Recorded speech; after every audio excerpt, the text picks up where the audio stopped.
So when I moved to this bigger property, a lot of viewers were worried that I would not be covering small space gardening anymore. And that is absolutely not true. In this video, I'm going to give you 10 tips to make the most of your small space garden.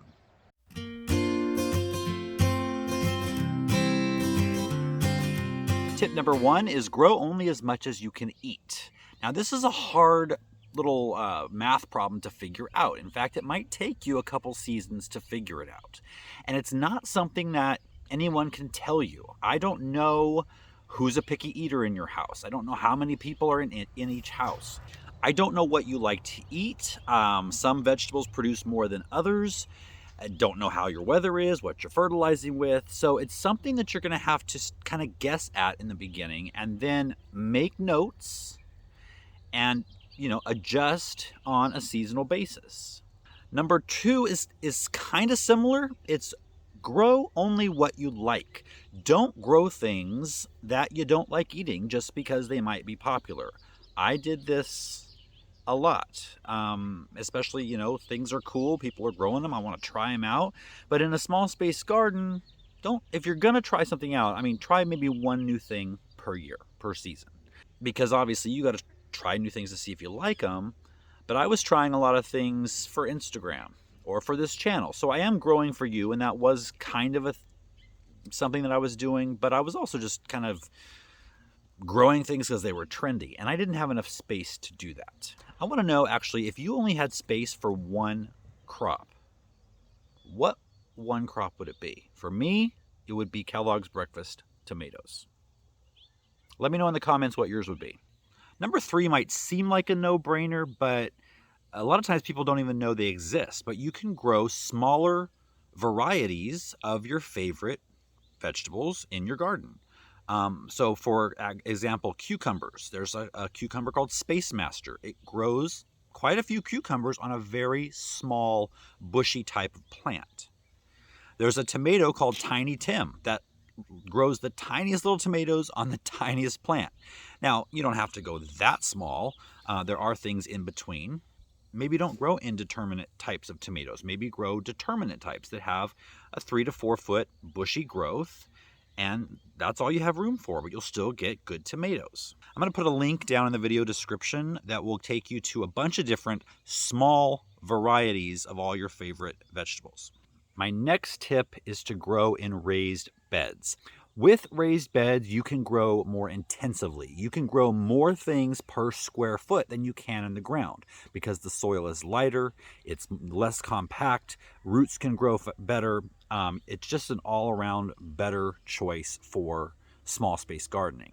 If you guys have ever heard of square foot gardening, look that up, give that a try. Let me know if I should do a video on square foot gardening. I've never done it before.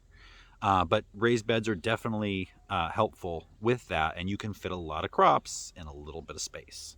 Similar to raised beds are containers. Now, containers are great because they can be tucked in anywhere that you wouldn't be able to put a full raised bed or grow in the ground, even on concrete, gravel paths.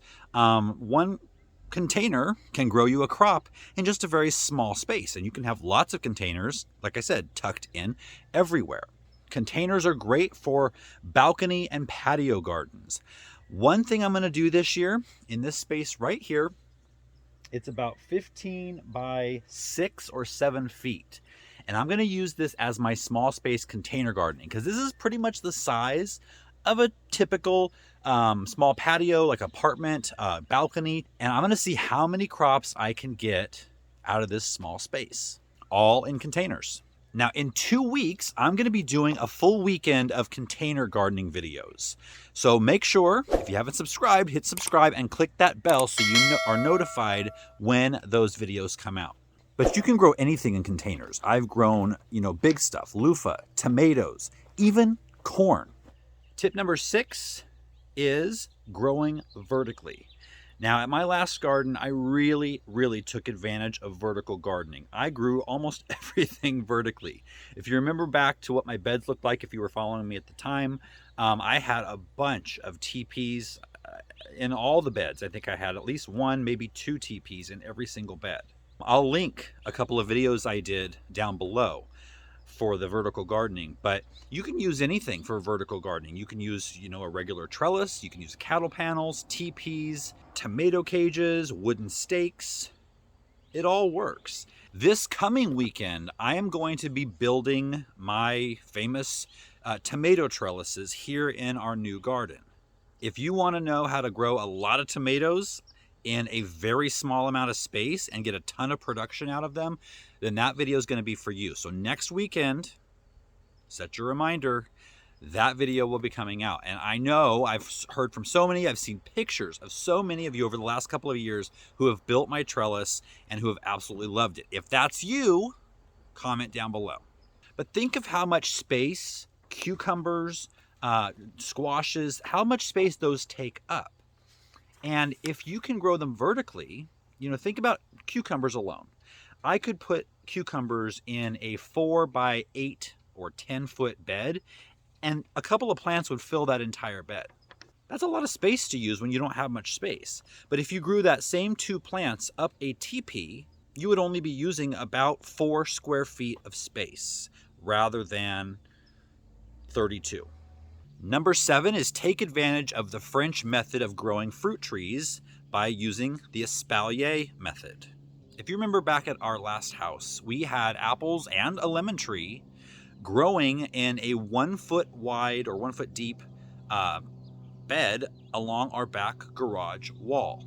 And we got a ton of apples and lemons. The lemon tree was much smaller, but we got a ton of fruit in that little tiny bit of space. I'm going to be doing more videos here. I've got several trees here along this walk. Apples, pears, cherries. The cherries I'm not going to espalier. But the apples I definitely am. The pears I definitely am. Even peaches, plums, and nectarines, the stone fruits, can be espaliered. And I'm going to do that with all of these. This is my Fuji apple tree. I actually bought it. It was already pre-started espalier. So you've got the one main trunk, and then you've got laterals coming out both ways. And you can train those laterals to go maybe 8 to 10 feet out, and you're going to have fruit all along that whole branch. But it's only going to take up, look at, it's like those fish that you see in cartoons that are like really fat on the side and they turn towards you and they're really thin. But look, this tree only takes up, and when it's trained against wire, and like I said, I'm going to show you how to do this, it doesn't take up much space at all. So if you want to grow fruit trees but don't think you have the space, Espalier is the way to go. Now, one of my more recent videos, you asked if I was going to be training my avocado tree into an espalier. Technically, it can be done. I think I've seen it done well one time. The problem with avocado trees, the problem with espalier in avocado trees, is that avocados get sunburn on their trunks and branches. And so they need that leaf canopy to cover up those branches, like sunscreen. You can paint the trunk and branches with acrylic paint that's kind of thinned down. They have special paint for it that you can buy and paint with it. But to me, that just wouldn't look very nice, and it would also severely diminish the amount of fruit I could grow. And I'll tell you right now, I want a ton of avocados. Tip number 8 is interplanting. Big plants like broccoli, cabbages, they take up a lot of space for a long time. But you can plant some fast-growing root crops between them, like carrots, radishes, beets. You could have several successions of those in the space between those cabbages or broccoli for a few months. You could get lots of different crops of those. Lettuce is another one. They'll actually appreciate some of the shade that the big plants will provide. Planting pumpkins under your corn or trailing squash under your corn is another method of interplanting. I actually go into interplanting in my book, Companion Planting for Beginners. I'll leave a link to that book down below if you don't have it already and want to buy it. Tip number 9 is get rid of the lawn. Tip number 10 would be hanging gardens. This is something that a lot of people overlook. And I got to admit, I've never done it myself, but I've seen it done. Actually, that's not true. I did my strawberries in the rain gutter, and those worked really well, and those were hanging. They took up very little space. In fact, they were nestled into the espaliered apple trees. So literally they took up zero space. But you can plant things like squash in hanging baskets. You can plant even tomatoes. I've seen them trail down from a hanging basket. What about window boxes to grow lettuce and small root crops, baby carrots, little radishes? Get creative. You can use almost anything to plant vegetables in. Again, in 2 weeks, I'm going to have a full weekend of container growing videos. So if you learned something from this video, thumbs up.